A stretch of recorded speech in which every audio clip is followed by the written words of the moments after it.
Welcome back to What Arty Noobs with General Disturbance. This is an M48A5 Patton. It's the Tier 10 American medium tank. It's located on the defending spawn of Siegfried Line assault, and it's under the command of Filipperino. Game started. Now you can see on the barrel there's 2 marks of excellence, and Filipperino is working on his third, and he's very close to getting it. Only a short distance away now. Well, he's got a 105mm gun, which is capable of 390 Alpha, fires standard APCR as its main armament, and he uses heat as his premium. And the enemy is now in sight. Okay, so it looks like he's going to go to the north of the map and fight out in the field area to start with. Now, it does have reasonably good gun depression on this tank, and this is the upgraded version of the Patton tank, which takes it up to M60 standards. That's why it's got that huge great searchlight on top of the barrel. And of course they wouldn't switch the searchlight on during the day, or at least not when they were firing, because of course it would make the tank very obvious to the enemies. Now what they would actually do is only one tank in the troop would actually light up the enemy with the searchlight, and all the others would then fire at whatever it illuminated. And then they quickly switch their light off and switch to a new tank. And that would confuse the enemy, because if they tried to fire on the tank that was illuminating them, they get hit immediately by all the other tanks in the troop. Okay, side of the Leopard. Very nice.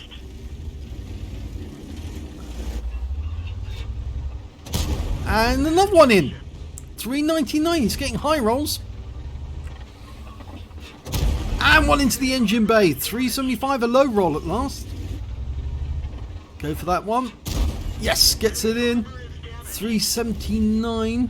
They're getting whittled away, those ones. Yep, he's got that one. Yep, 452, a high roll. And he's gone. Oh, it's an ammo rack. The Batchat got him. Now, can we get those, the remaining one through the Dragon's Teeth? Yes, beautiful shot right into the turret. And he's gone immediately. The Batchat kills him. So a nice bit of clean up there by the Batchat. And we've got a Progetto 65 by the side. A high roll right into him. He's pulled back immediately. He realises he's in grave danger.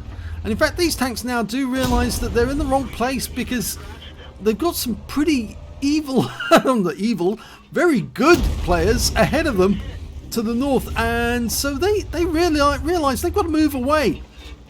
And if they don't, they're going to get absolutely hammered. Well, that STB moved away, but I'm not sure this one, this 257 knows. Well, he's managed to hit us and get the observation port, but we're going for the lower plate and we get it. It's a low roll though. All we need to do is pop up enough to put that round into his lower plate. Another low roll, but only just 388. That one went in through the upper plate. High roll. And potentially we've now got the high caliber. We're firing the heat rounds, by the way. And the Object 257's down. Now, next target, 705 or the STB. Oh! Now, TVP turns up. We'll take that opportunity to put one into him. We're not stopping to change the heat. We've got plenty of it. Try to get the 705. Now, that's a rear turret on the 705.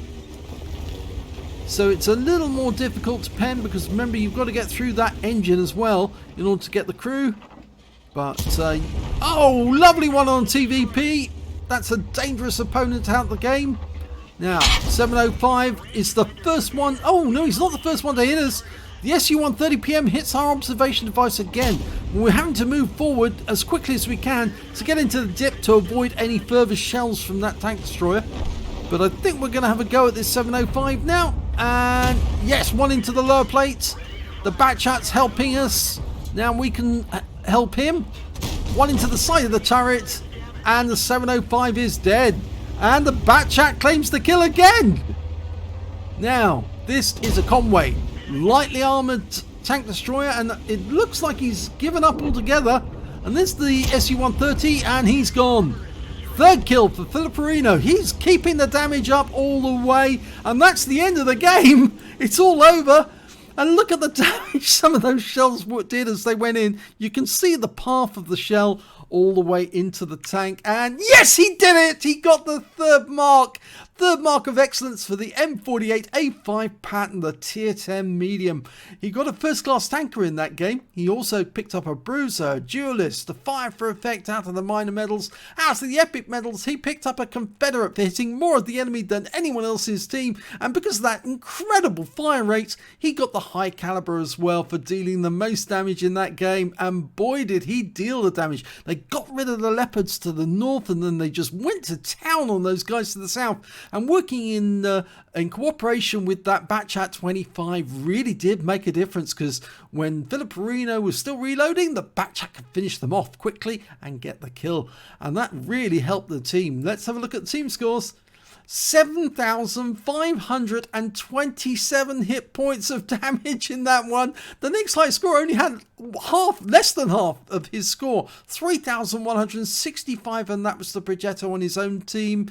But when it came to kills, it was the Yank Tiger, funnily enough, who managed to get 4 kills.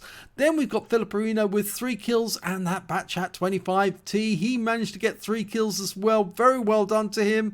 When it came to base XP though, of course it was Filipperino, just for the sheer amount of damage he did to the enemy. 1,199 base experience points. Wasn't enough for the ace tanker, but it must have been fairly close. And the next high score after that was the batch at 954, and finally the Yank Tiger with 884.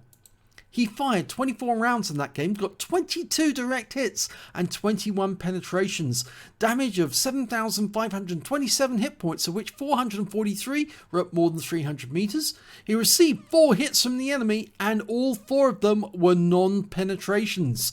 He blocked damage of 1,700 hit points. He damaged 9 of the enemy, killed 3 of them, and did damage assistance of 872 hit points.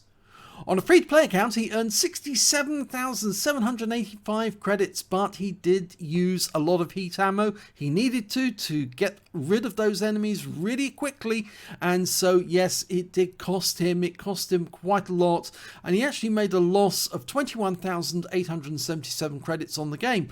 But I think you'll agree that he did dispose of most of those enemy tanks very, very neatly and very quickly. And so using that ammo really didn't cost him that much in terms of what he gained out of it. The third mark and, of course, a win. He received 1,199 XP, times 4 for the first victory. Took away 4,796 altogether. So a fantastic third mark display there by Filipperino in the M48A5 Patton. If you enjoyed that replay, because I certainly did, please give this video a like, do subscribe to our channel and hit that notification bell, because you wouldn't want to miss a replay like this next time one comes up, because you can learn a huge amount of information about how to play your tank to get these sort of results. And thank you so much to Filipperino for sending in this replay so we could record it for you. So thanks very much for watching.